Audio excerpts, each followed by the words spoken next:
¿Qué tal? Buenas con todos los presentes. Mi nombre es Rafael Mora y vamos a dar unas pautas para los alumnos de la Universidad Nacional de Ingeniería para que puedan rendir una prueba, una primera práctica con con todos los datos necesarios, con toda la información que les sea útil. Bueno, en principio vamos a hablar un poco de ética. La ética, pues, estudia la moral. La ética es la disciplina filosófica que estudia la moral. Ahora bien, ¿qué sucede con la moral? Bueno, la moral se puede entender de dos maneras, como el conjunto de tus creencias morales, lo que tú crees que se debe o no se debe hacer. Y cuando hablamos de eso, nos referimos a las normas morales. Las normas morales, ¿en qué se fundamentan? En valores morales.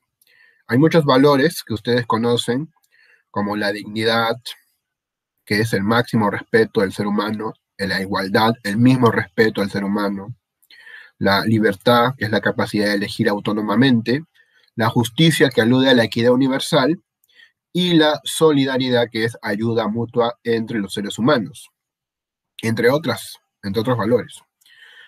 Bueno, eh, y esto es por un lado, lo que es la moral, digamos, en la teoría, la moral en la teoría.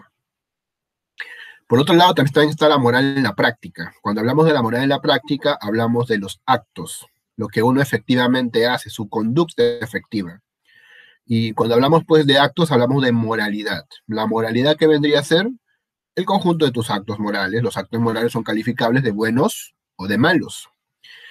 Y bueno, estos los realiza la persona moral que tiene, recuerdan, conciencia moral, libertad moral y responsabilidad moral. Las personas amorales les falta libertad o les falta conciencia o ambas. Y obviamente tampoco tienen responsabilidad. Pusimos en clase el ejemplo del Guasón o el Joker como una persona amoral y lo vinculamos un poco con el cinismo, aunque un cinismo pues alejado del de Diógenes, un cinismo tergiversado pero parecido. El cinismo, recuerden, básicamente consiste en rechazar las convenciones sociales. Bueno, ahora, ¿qué sucede? La ética, ¿de qué se ocupa? De estudiar temas como la felicidad o la vida buena. Pero la ética como estudio tiene tres aspectos que pueden ser vistos. Como análisis, la ética tiene un objetivo. ¿Qué objetivo tiene? Estudiar las acciones buenas y las acciones malas. ¿Qué método usa? El método de la valoración o la prescripción. Valorar, tomar prioridades. Y el ámbito de la realidad a la que se ocupa tiene que ver con la búsqueda del modo bueno de vivir, el mejor modo de vivir. A eso alude la ética como análisis. Pues bien, entonces también hay que mencionar algunas cosas, por ejemplo, sobre la moral o la conciencia moral. La conciencia moral puede cambiar a lo largo de la historia, evoluciona. Lo que antes nos parecía bueno, hoy puede ser malo, o lo que antes era malo, hoy puede ser bueno. Esto es histórico. La conciencia moral es algo histórico y depende mucho de las sociedades. Pero la moral cuando surge, ¿para qué surge? Surge para regular la conducta humana. Tiene el objetivo de también buscar la cohesión, la convivencia, la felicidad. Y por supuesto, forma la conciencia de los seres humanos, la conciencia moral. Esta división de la ética en teoría y práctica, o sea, en creencias y actos, genera la dicotomía de la ética, que es un problema hasta hoy pendiente, que es la cuestión de que uno puede tener unas creencias sobre lo que es bueno, pero actuar de forma totalmente incongruente. Dices una cosa y haces otra cosa. Ese es uno de los temas de la ética y que, bueno, también es un asunto que hay que estudiar, hay que investigar. Otro punto, filosofía política. La filosofía política, ¿qué estudia? ¿De qué se ocupa? Bueno, de temas tales como poder, gobierno, comunidad, sociedad, Estado, democracia, por supuesto. Y una de las preguntas que se puede hacer, por ejemplo, es ¿cuál es la mejor forma de gobierno? ¿O qué es un gobierno? Por supuesto. Los objetivos de la filosofía política son al menos dos: definir conceptos políticos y valorar creencias políticas. A eso se, digamos, dedica la filosofía política.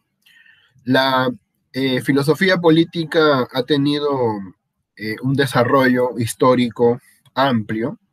Por ejemplo, podemos hablar de Platón, quien rechazaba la democracia porque sostenía que es un gobierno de gente necia e ignorante que promete cosas que no puede cumplir.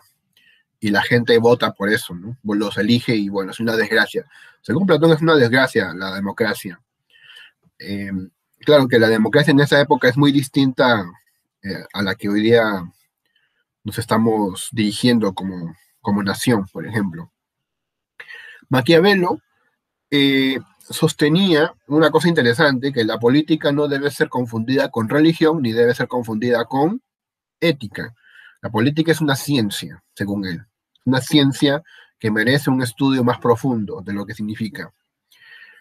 Hobbes, por ejemplo, en su obra Leviatán, ya articula conceptos para explicar cómo surge la sociedad y en qué consiste gobernar.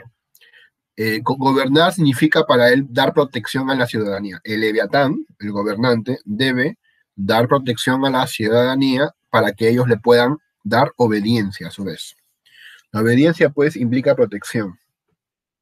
Rousseau también hizo una estrategia interesante, argumentativa, y él nos habló del hombre, ¿se acuerdan? Del noble salvaje, a quien le atribuía una serie de virtudes, y en contraste está el hombre civilizado, o el hombre del estado civilizado, que es vanidoso, es corrupto, y tiene una serie de deficiencias.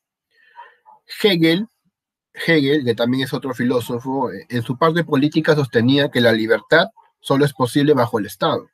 Es el Estado el que permite que haya leyes para que la gente pueda ser libre. En contraposición está Marx. Marx decía más bien que el Estado es opresor.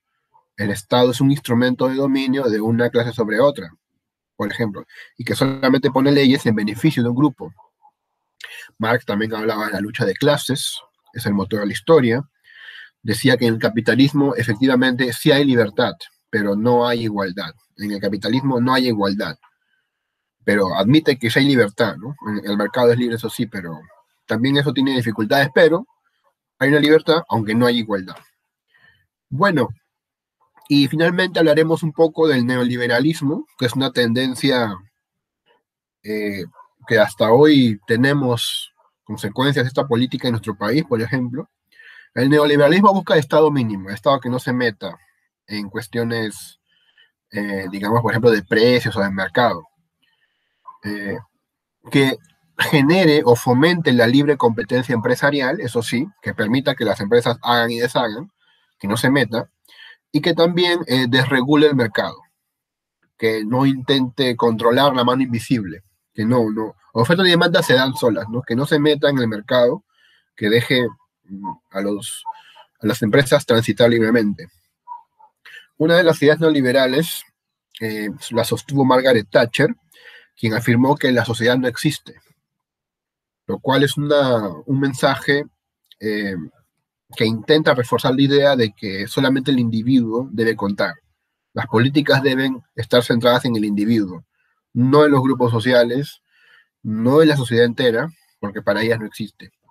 Esto refuerza más el individualismo porque en el fondo esos individuos constituyen en el fondo pues también posibles empresas. Entonces hay que dejarlos libres a las empresas.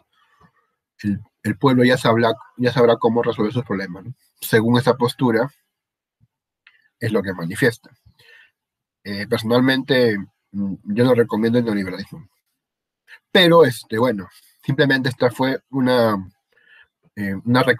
retroalimentación de todo lo que hemos visto en esta primera parte y sin más que decir, le agradezco su gentileza, su atención y que tengan ustedes muy buen día. Hasta luego.